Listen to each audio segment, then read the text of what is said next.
Hello नमस्कार, जय हिंद और सभी को जय श्री राम। दोस्तों, अगर दलाली की पराकाष्ठा देखनी है तो आज के आपको इस डिबेट में देखने को मिलेगी। ये एक ऐसा मीडिया का वर्ग है जो हमेशा दलाली और जो बीजेपी और आरएसएस के खिलाफ ही चलता रहता है, लेकिन अपने आप को बताता निष्पक्ष है और न्यूट्रल है। आज की डिबेट के अंदर एबीपी में आए हुए ये संदीप चौधरी जो एंकर हैं, पहले ये न्यूज़ 24 में थे, इन्होंने अपना पूरा असली नंगा चेहरा दिखा दिया है। दरअसल इन्होंने मौका दिया संगीत रागी को डिबेट के अंदर, और संगीत रागी को 7 के 7-8 मिनट तक आप देखेंगे कि ना तो बोलने दिया ना कुछ, वो अपनी बात कहते रह गए। लेकिन इस बंदे ने बीच में उंगली कर करके पूरा डंडा कर ही रखा था। लेकिन जब संगीत रागी ने इसको एक असली चुभती हुई सी बात बोल दी तो ये बौखलाने लग गया और रोने लग गया। दोस्तों, एक बार वीडियो को लाइक कर देना और वीडियो को पूरा जरूर देखना, आपको बहुत ही मजा आने वाला है। चैनल पर नए हैं, चैनल को सब्सक्राइब कर लेना।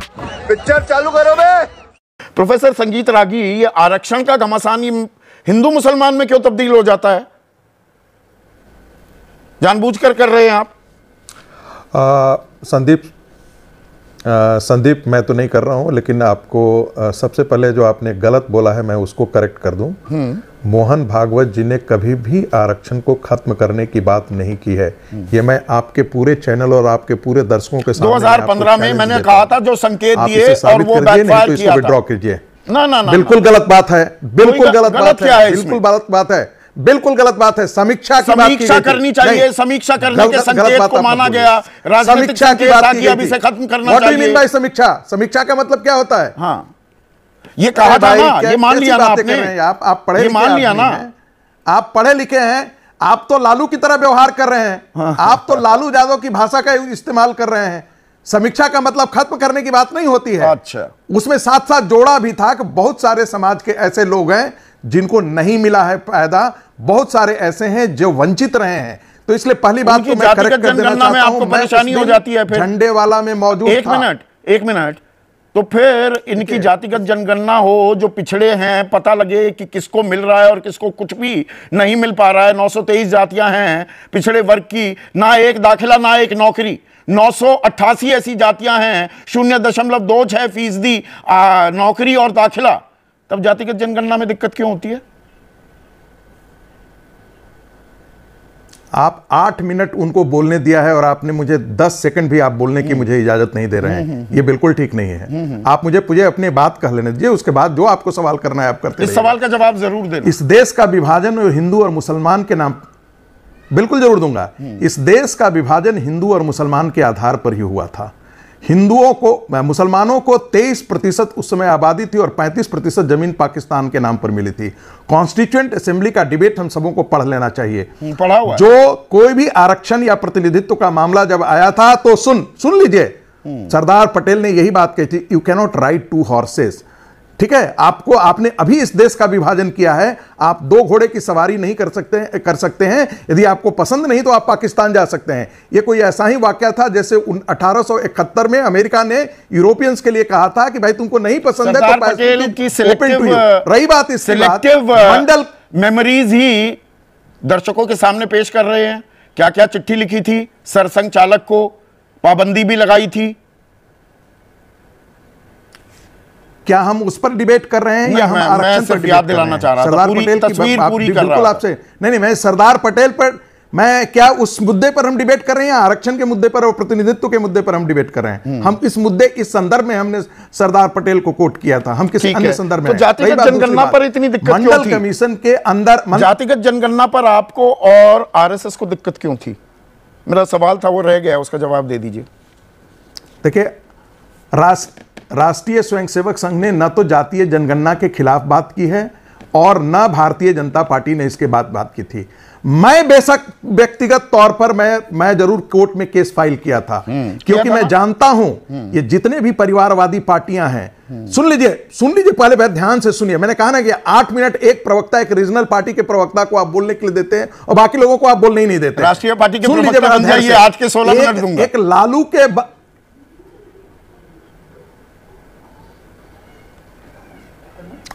लालू प्रसाद के एक वंश को बढ़ाने के लिए जितने भी ये परिवारवादी केंद्रित पार्टियां हैं, वो राजनीति में कम से कम कहे ना कि भाई मुस्लिम आरक्षण के बारे में आप बात करते हैं, क्या ये संविधान सभा में था क्या?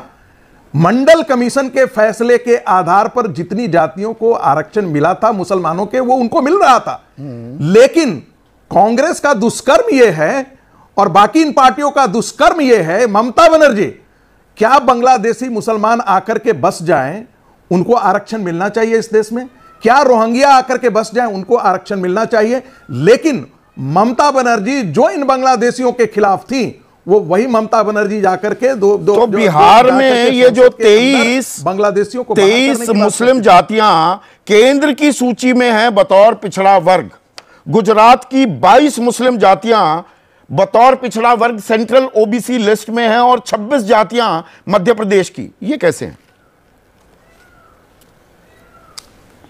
ये मंडल कमीशन से आया है। मैं फिर आपको ये जानकारी दे दूं, और कांग्रेस के जमाने में जो ओबीसी कैटेगरी, जो केंद्रीय जो ओबीसी कमीशन था, उसने रिकमेंडेशन किया है, जो राज्य कमीशन था उसके रिकमेंडेशन के आधार पर यह हुआ है। तो ये भारतीय जनता पार्टी के ऊपर मत थोपिए, ये कांग्रेस का दुष्कर्म है कि अच्छा, मुसलमानों बिहार में, अब बिहार का भी थोड़ा आंकड़ा बता दूं। मुस्लिम अभी बिहार का मैंने सेंट्रल लिस्ट बताइए जरा। मेरी बात तो सुन लो यार। नहीं भाई, सुन रहा हूं, मेरी भी तो सुननी पड़ेगी। दफाली, दुनिया, धोबी, नट, पमरिया, बटियारा, भाट, मेहतर, लाल बेगिया, हलालखोर, बंगी, मिरी यासिन, मदारी, मोर शिकार, साई, फकीर, दीवान, मदार, मोमिन, चूड़ीहार, राइन, कुंजरा, ये सब हैं राज्य लिस्ट में। आपकी सरकार थी वहां पर ज्यादातर समय। मुझे लगता है कि तुम गलत रिसर्च, मुझे लगता है कि तुम पुअर रिसर्चर थे, इसीलिए पत्रकारिता में आए, नहीं तो वहीं पर दिल्ली यूनिवर्सिटी। ऐसा है संगीत रागी, आगे बोलने दो। संगीत रागी, सुन लो, ऐसे घटिया बयान दोगे और जिस तरह के घटिया तुम राजनीतिक विश्लेषक हो और जिस तरह के तुम प्रोफेसर हो, उसकी कलई खोल दूंगा मैं यहां पर। बदतमीजी मेरे साथ कभी करने की कोशिश मत करना। मैं बताऊं, कभी कोशिश मत करना बदतमीजी करने की। एजेंडा कभी बदतमीजी मत करना। एजेंडा लेकर एजेंडा नहीं चलाता हूं यहां पर। एजेंडा तुम्हारे जैसे रोज एजेंडा, तुम्हारे जैसे टिटपुंजियों की यहां बातें सुनने के लिए नहीं बैठा हूं। हम भी कलई, तुम्हारे जैसे टिटपुंजियों की बातें सुनने के लिए नहीं बैठा हूं। अरे तुम्हारी बातें सुनने के लिए मैं बैठा हूं क्या? तुम्हारी समझ क्या रखा है? मैं बैठा हूं, तलाक कर रहे हो, ये समझ रहे हो कि मुंह में ताला लगा हुआ है या दही जमी हुई है? ऐसी बात करते हो अपने आप को? अकल क्या? आपने क्या समझ रखा है अपने आप को? करते रहो, मैं तुमसे सुनता रहूं क्या? हाँ, मैं सुनते रहूं क्या? तुम्हारे भाई आरएसएस के विचारक कहते हो अपने आप को, थोड़ी सभ्यता बनाए रखो। 1925 में बना था आरएसएस। ऐसे विचारक आरएसएस क्या? आरएसएस को भी सोचना चाहिए कि किस तरह के लोगों को विचारक बनने की आजादी यहां पर दे रखी है। मुझे तुमसे सर्टिफिकेट नहीं चाहिए। इतनी देर से उंगली कर रहा था, जब इसको एक बात बोल दी तो देखो इसको कैसे मिर्ची लगी। ये जो लोग गोदी मीडिया करते रहते हैं, ये क्या है? दलाली मीडिया। और अगर कोई वीडियो चमचा देख रहा हो तो चमचा भी समझ ले कि ये दलाली मीडिया होती है। गोदी मीडिया से तो बहुत बुरा शब्द है दलाली मीडिया। बाकी आपको वीडियो कैसी लगी? वीडियो अच्छी लगी तो वीडियो को लाइक कर देना, चैनल पर नया चैनल को सब्सक्राइब, बेल आइकन ऑन कर देना। कल फिर मिलते हैं एक और वीडियो के साथ, तब तक के लिए जय हिंद, वंदे मातरम, जय श्री राम।